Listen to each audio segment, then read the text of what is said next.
Ал құрметті көрермен, бағдарламамызды ары қарай жалғастырамыз. Жұлдыз екеуміз таңғы асымызды ішіп үлгердік. Енді біз қонағымызды қарсы алуға дайынбыз. Студиямыздың төрінде құрметті қонағымыз нөмірі 7-ші қалалық емхананың бас дәрігерінің орынбасары Жұмабеков Нұрбол Омарбекұлы келіп қалыпты. Қайырлы таң, ассалаумағалейкум. Қайырлы таң, көңіл-күйіңіз қалай? Жақсы, жалпы. Азанмен осында келдім деп, кішкене сәл уайымдаған болмаса, жалпы жақсы. Несін уайымдайсыз? Енді андай үлкен сахнаға шығып көрген, оның өзі уайым. Бізбен бірге отырған деп.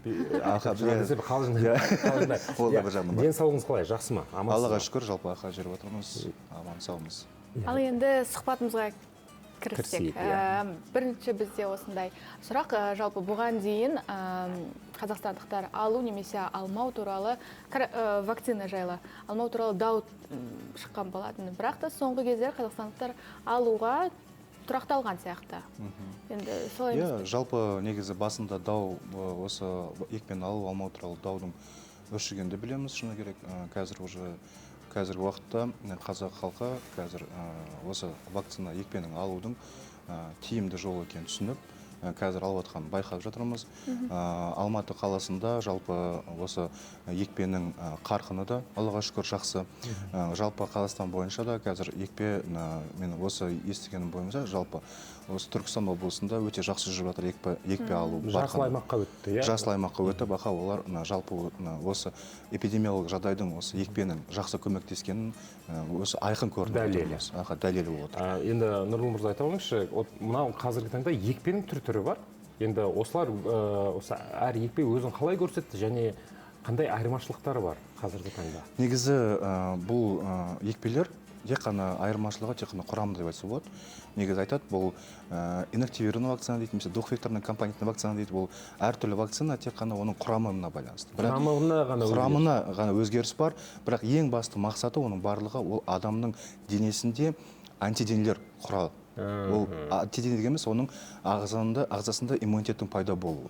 Сол кезде иммунитеттің антиденелердің жоғарылаған саны сайын ол адамның ағзасы осы коронавирусқа қарсы тұрақты қарсылық бере алады. Соған байланысты ғана айырмашылық болмаса, бұл жалпы Қазақстанда қолданылған 3 вакцинаның барлығы да ең басты мақсаты сол ковид болып тұрғанымен айырмашылығы оның қатты жоқ. Шыны керек былай айтып болсақ. Ол айырмашылығы тек қана құрамында деп айтсақ болады. Енді коронавирустың жаңа эта штаммы жайлы біз не білеміз, және екпе сол штамға қаншалықты қарсы тұра алады? Негізі екпенің ең басты мақсаты ол бірінші ол құрамы, жалпы айтқанда осы коронавирусқа қарсы болып келеді, бірақ шынында штамптың өзгеруіне байланысты кейбір екпелер оған қарсы тұра алмауы мүмкін. Негізі эта штампы ол 2020 жылы желтоқсан айларында пайда болған, бірақ қазіргі уақытта енді ғана кіріп жатыр Қазақстанға. Ол көбінесе Астана, Қарағанды, Петропавл, сол жерлерде ғана пайда болып, сол жерде қазір анықталып жатыр. Негізі бұл дүниежүзілік денсаулық ұйымының алаңдататын штамп түрі болып саналады. Эта штампы ма? Эта штампы. Не дегенмен бұл штамп көбінесе әсері алдыңғыларына қарағанда, басқа штамптар қарағанда өте кішкене ауырлау жүреді. Бұл жерде дене қызымы қатты көтерілуі мүмкін, иіс сезу, дәм сезу кішкене ұзағырақ болуы мүмкін. Соған байланысты негізі біздің вакциналар олардың жалпы күшін толықтай жоймасы да, алдын ала вакцина алған кезде оның ауырған сәтте де оның жеңіл түрі өтуіне ықпал етеді. Өте жақсы ықпал етеді. Сонда біз ол эта штаммы немесе дельта штаммына қарсы тұра алмағанымен оның емделу жолы немесе жазылып кету жолы кішкене жақсырақ болады. Сол үшін қазіргі уақытта айтып отқанымыз да сол, штамптардың түрлеріне өзгеруіне байланысты осындай жағдайлар болып тұр, бірақ екпе оны жеңіл түрде өту үшін көмектеседі. Жалпы екпенің ең басты мақсаты, құрметті көрермен, бұл мынау жаңағы дерттің жаңағы болмау салдарын құрастыру емес, бұл сол жаңағы дертті жеңіл өткізу. Жалпы біріншіден ол ең басты мақсаты, егер сіздің денеңізде, иммунитетіңізде антиденелер жоғары болатын болса, ол жерде сіз біріншіден осы коронавирустың ауырмау жағдайы бірінші келеді. Егер ең бастысы сол, егер ауырған жағдайда болатын болса, жеңіл түрде өтуіне ықпал ету ең бастысы болу керек. Ал енді мына әйелдерге келетін болсақ, мысалы, аяғы ауыр немесе балалы болуды жоспарлап жүрген әйелдер екпе салдыру керек па, салдырмау керек па деген қазіргі таңда өзекті мәселелердің бірі болып жатыр. Енді Бұл ең басты сұрақ деп ойлаймын мен өзімше, неге мен қазір өздеріңіз білесіздер, осы Алматы қаласы болсын, немесе Қазақстанда болатын болсын, бізде осы жалпы соңғы жылдары именно бэби бум дейді ғой, бала тууының саны ұлғайып келе жатыр, ол өте қуанышты жағдай.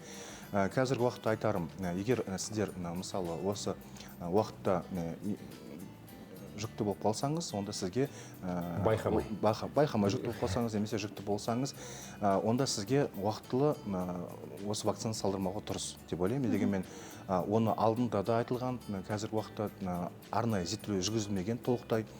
Адамның ағзасына әсері бар екен белгілі, бірақ ол адамның ішіндегі ағзасына қаншалықты әсер ететіні белгісіз. Сондықтан оны толықтай әлі зерттемегеннен кейін, оны именно жүкті адамдарға салу уақытылы салдырмауға болады. Бірақ қазіргі уақытта айтылып жатқан бала емізіп жатқан аналарымыз бар да, оларға да салдыруға тыйым салынып жатырмыз. Сосын көбінесе вакцина салғаннан кейін, бірінші компонентін салғаннан кейін жүкті болып жатқан қыздар да бар. Ол кезде біз екінші компонентті салдырмауға тырысамыз. Ең бастысы айтатыным, бізде екі компонентті вакцина жүреді ғой, барлық вакцинада екі компонентті. Біріншісінде салған кезде ол жерде дозаның, антителаның мөлшері аз болғандықтан, ол адам ағзасына қатты әсер бере бермейді. Екіншісінде уже толықтырылған болғандықтан, ол жерде кішкене әсері көбірек болады да, адамның ағзасында антиденелердің мүшелері көбейеді. Сол үшін біріншісін салғаннан кейін екіншісін салдырмауға біз кеңес береміз. Түсіндіріп айтамыз. Көбінесе айтады, былай келіп жатқандар бар. Осы мен тұрмысқа шықтым, мен тұрмысқа шыққаннан кейін қазақ халқы бала болмаса, ол да болмайды. Мен осы тұрмысқа шықтым, не істесем болады деген кезде біз түсіндіріп айтамыз, тұрмысқа шықсаңыз, онда сізге де уақытылы салмай тұра тұрғаныңыз дұрыс деп ақыл кеңесімізді айтамыз. Егер толықтай баласын туып еміз болғаннан кейін барып вакцина алсақ болады. Толықтай біз өзекті сұрақтардың біреуіне жауап бердіңіз. Ол ең бастысы деп ойлаймын. Дегенмен қазір уақытта әр адам әртүрлі ойлайды, әртүрлі қағидаларды естиді. Көбінесе біз жағымсыз информация дейді ғой, соны естіген кезде шыны керек жүрегің ауыратын. Дегенмен көбінесе өзінің осының мағынасын түсінбей, білмей, соны мысалы өзінің ойынан құрастырып айтатындар да бар.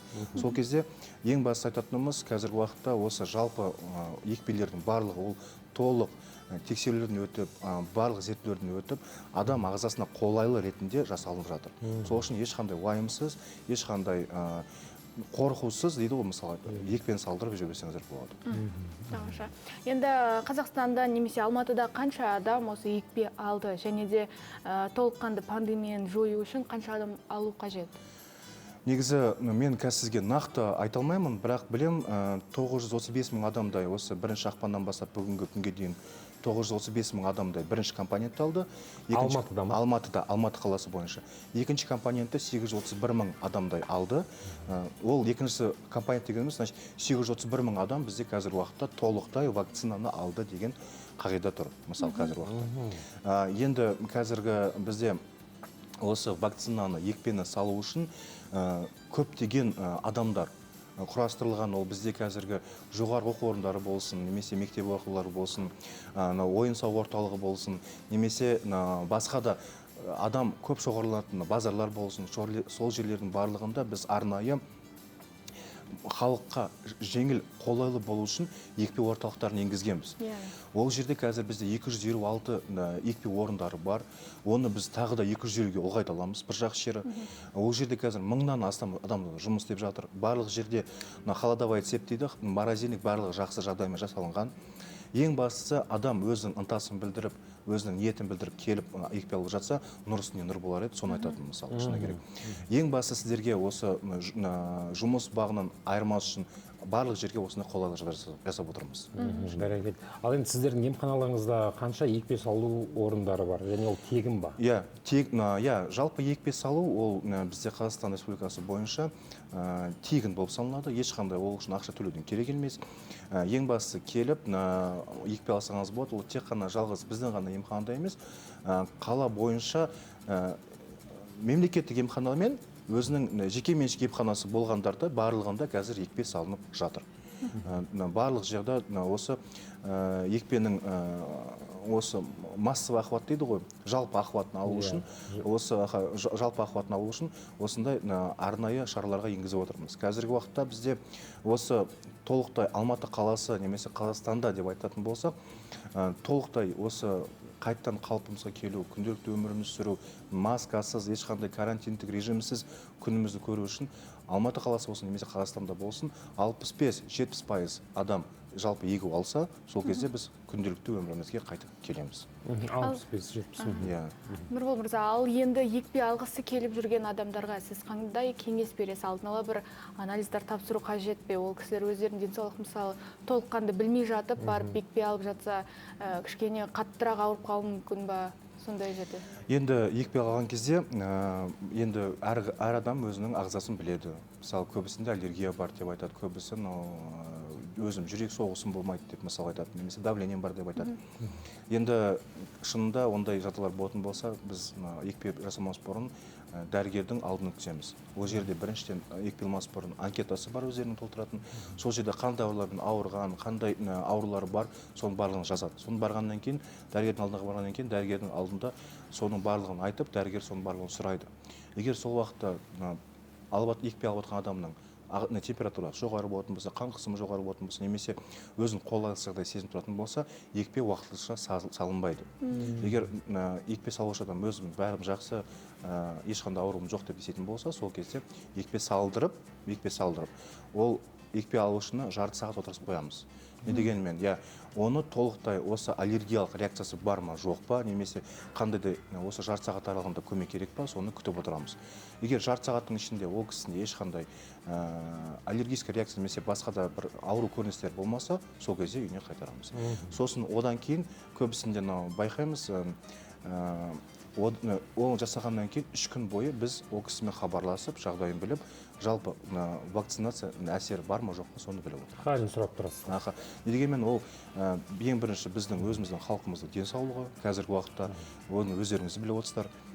Жалпы осы жағдайға байланысты біз барлық адамға көңіл бөліп, осы дұрыс егу алып, біздің қатарымызға қосылып, дені сау жүрген қалаймыз, шыны керек. Бір сөзбен айтқанда, құрметті көрермен, барлығымыз біздің үйреніп қалған бұрынғы өмірімізге қайта оралуымызға тезірек қадам басуымыз керек, өйткені оның барлығы біздің қолымызда. Бірден бір себебі ол екпе салдыру. Нұрбол мырза, сізге көп-көп рахмет. Сіз тыңдап отырып, кәдімгідей бір өзім мазамда жүрген, көкейімде жүрген сұрақтарға жауап алып, өзім бір тынышталып қалдым. Сізге көп-көп рахмет. Енді біздің қонақтарға да, біздің көрермендерге де сіздің кеңестеріңіз кәделеріне жарайды деген ойдамыз. Деніңіз сау болсын. Рахмет, өздеріңізге дендеріңіз сау болсын. Ауырмаңыздар, сауықпаңыздар, бала-шағаларыңыз аман болсын. Аумин, айтқыңыз келсін.